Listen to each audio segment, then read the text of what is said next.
Hello दोस्तों, good morning. और ये देखो, आज सुबह उठते ही देखो इतना बारिश हो गई है।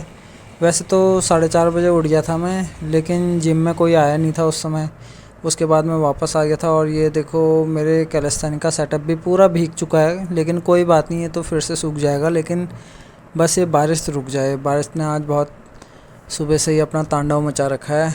ऐसे में क्या, जिम वाले भी नहीं आते हैं और मेरा फार्म का काम भी सब ऐसे ही रह जाता है। और ये देखो, ये मैं डॉग को मल्टीविटामिन और स्किन कोट के लिए ये टैबलेट देता हूँ रोज़।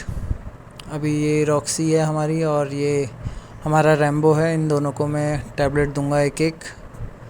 और रोज़ की हैबिट के हैं ये, रोज़ सुबह आ जाते हैं यहाँ पे। और ये देखो इतनी बारिश हो रही है। और वैसे तो ये सेट के नीचे रहते हैं, बारिश से बचे रहते हैं। इनको बांध के नहीं रखता हूँ मैं, खुले रहते हैं ये अंदर। और मुझे पसंद नहीं है कि डॉग को मैं बांध के रखूँ। और ये टैबलेट मैंने एक एक निकाल दी है और अब मैं इनको दूंगा। ये देखो कैच कर लेते हैं, ये ज़मीन में नहीं गिरने देते हैं। ये देखो बहुत अच्छा फ्लेवर होता है शायद इसका, इसलिए ये इतने चाव से खाते हैं और इंतज़ार करते हैं कि कब मैं आऊँ और कब इनको टैबलेट दूँ। रोज़ की एक एक टैबलेट दोनों को देता हूँ मैं। उसके बाद रॉक्सी को मैं गौर से देखता हूँ तो इसके आज का बरसात की वजह से थोड़े स्किन में भी प्रॉब्लम हो रही है और कहीं कहीं पर कीड़े जैसे भी नज़र आ रहे थे मुझे। तो दवा भी लगाऊंगा मैं अभी इसको। और थोड़ी देर मैंने इनको बाहर खुला छोड़ दिया है। ये किसी को काटते नहीं है, लेकिन लोग पहले ही डर जाते हैं इनको देख के। और अब मैं घर के तरफ को निकल जाता हूँ छाता लेके। आज मैं पैदल ही जा रहा हूँ क्योंकि बारिश बहुत ज़्यादा है, स्कूटी में भीग जाऊँगा। और ये देखो सुबह सुबह ये खोल दिए हैं। इनको खोलना नहीं चाहिए था क्योंकि ये भीग के बीमार भी हो सकते हैं, लेकिन कोई बात नहीं, खुल गए हैं। तो अब इनको चारा दे देंगे हम थोड़ा। और यहाँ से मैं चारा ले जाता हूँ, थोड़ा बाल्टी में भर लेता हूँ मैं। और मुर्गियों के लिए भी बारिश में चारा पानी देने में बहुत हालत ख़राब हो जाती है, क्योंकि सबसे कोई भी सीज़न ऐसा नहीं होता है कि जिसमें मुर्गियों को कोई बीमारी हो या कोई ज़्यादा तकलीफ़ हो। लेकिन बरसात के टाइम पर बहुत ज़्यादा दिक्कत हो जाती है। ये देखो बारिश लगी है, इसलिए मैंने इनको यहाँ पर चारा दे दिया ताकि भीगते हुए ना खाएं, आराम से खा सकें। और ये देखो मैंने और मुर्गियों को भी चारा पानी दे दिया है। अच्छे से वीडियो नहीं बना पाया आज मैं क्योंकि बारिश हो रही है।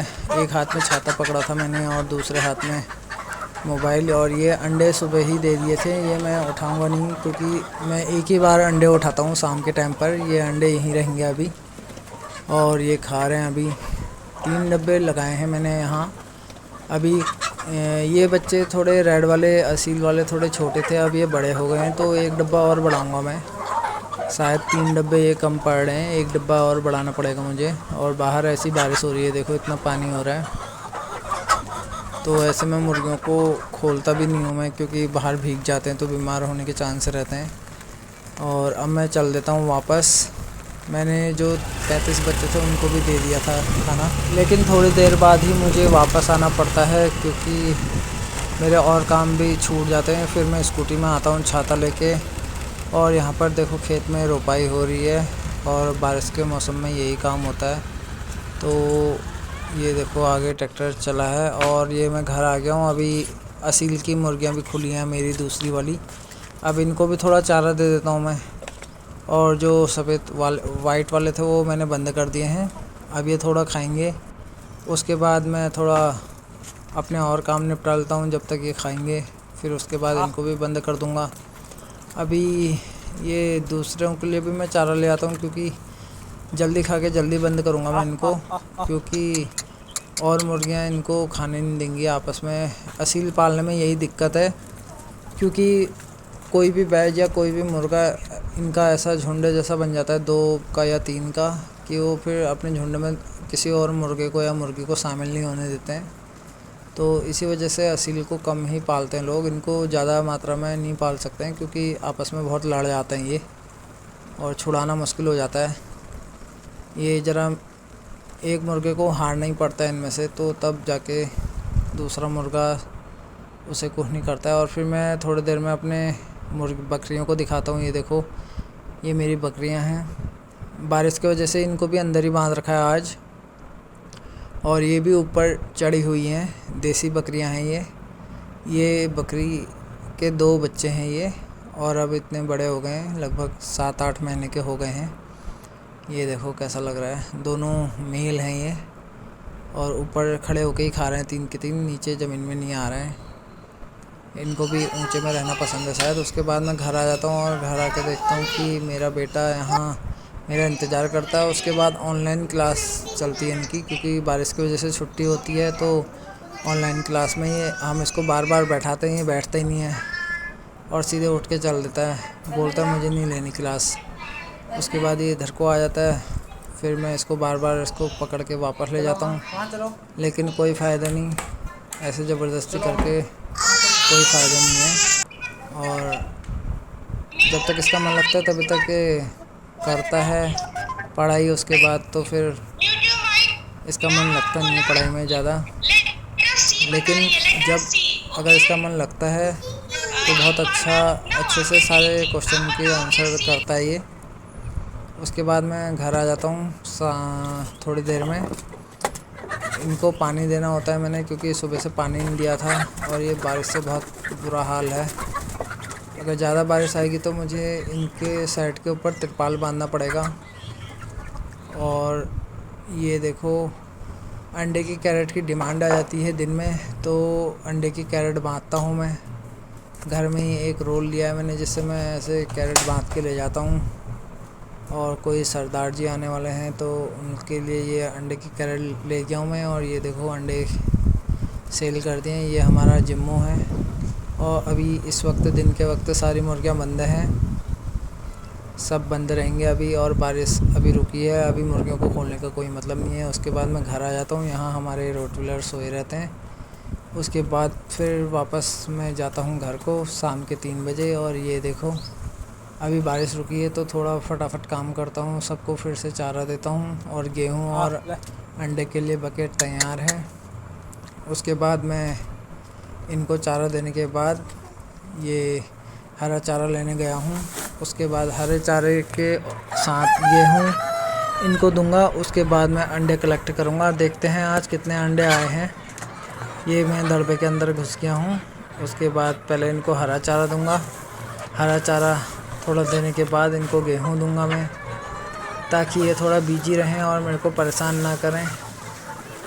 अगर मैं इनको चारा नहीं दूं और डायरेक्ट अंडे उठाने लगूं तो ये मेरे पैर में अपनी चोंच से मारने लग जाते हैं और बाहर भागने की कोशिश करते हैं। इसलिए इनको गेहूं और हरा चारा देना बहुत ज़रूरी होता है इस वक्त, ताकि ये जब तक खा सकें तब तक मैं फटाफट से अंडे कलेक्ट कर लूं।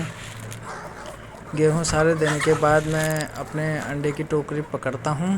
उसके बाद ये हमको शुरू में ही एक अंडा मिल जाता है, यहीं से काउंटिंग शुरू करते हैं। पहला अंडा, एक अंडा यहीं से शुरू हो गया है, और ये दूसरा, और ये 3। ये अंडे थोड़ा बरसात की वजह से कुछ अंडे ख़राब हैं। सब अंडों को बाहर लाके मैं धोऊंगा, उसके बाद ही कैरेट में रखूँगा। और यहाँ से हम शुरू करते हैं। एक अंडा तो हमने पहले उठा लिया था, ये 2 अंडे और 3, और ये 4, और ये 5 अंडे उठा लिया हमने। और 6, 7, 8, 9, 10 अंडे इन 2 कंटरों में हैं। इससे आगे बढ़ते हैं। अब इसमें एक भी अंडा नहीं है, कोई बात नहीं। इसमें भी नहीं है, कोई बात नहीं। और ये 11वां अंडा है, इसको यहीं से उठा लेते हैं हम। अंडे थोड़ा गंदे हो रहे हैं तो इनको बाहर ले जाकर धोऊंगा मैं। और 12, 13, 14, 15, 16, 17 अंडे उठा चुका हूँ मैं अभी तक। 17 के बाद देखते हैं आज कितने आते हैं। कल 21 आए थे। 17, 18, 19, 20। ये अंडे तो सबसे ज़्यादा ख़राब थे, इनको अच्छे से ही धोना पड़ेगा। और ये 21, आज भी 21 एग आए हैं। अब इनको बाहर ले जाके मैं धोऊंगा। उसके बाद ये 2 आम और अंडे मैंने कलेक्ट कर लिए हैं धो के। आम मैं अपने बेटे के लिए ले जा रहा हूँ, और आम मैंने बेटे को देने के बाद उसके बाद मैंने ये अंडे की कैरेट बनाता हूँ। एक अंडा ज़्यादा ही छोटा था तो उसको मैंने कैरेट से बाहर कर दिया है, उसे हम खा लेंगे। और आप लोग भी इस बात को कभी नोटिस करना कि जो छोटा अंडा होता है वो ज़्यादा टेस्टी होता है। और कैरेट में हमारे 5 अंडे अभी कम हो गए हैं, कोई बात नहीं है। कैरेट कल तैयार हो जाएगी अब, और कल ही सेल होगी। उसके बाद मैं 3 बजे घर चले जाता हूँ। उसके बाद फिर मुर्गियों को खोलता हूँ, सब पानी पीते हैं। और इस समय पानी मैं इनके घर के अंदर नहीं रखता हूँ क्योंकि बरसात का टाइम चल रहा है। उसके बाद मैं बड़ी मुर्गियों को खोल देता हूँ, इनको दाना पानी दे देता हूँ। उसके बाद अब मेरा जिम का टाइम हो रहा होता है, इसलिए मैं इन सबको यहीं खुला छोड़ के जिम की तरफ को जाता हूँ और वहाँ बच्चे एक्सरसाइज कर रहे होते हैं। बच्चों का एक्सरसाइज करना बहुत ज़रूरी है आजकल। जब हम अच्छे से एक्सरसाइज करेंगे तो तभी हमारे शरीर को खाना भी लगता है और हमारे शरीर का अच्छा विकास होता है, मानसिक विकास होता है।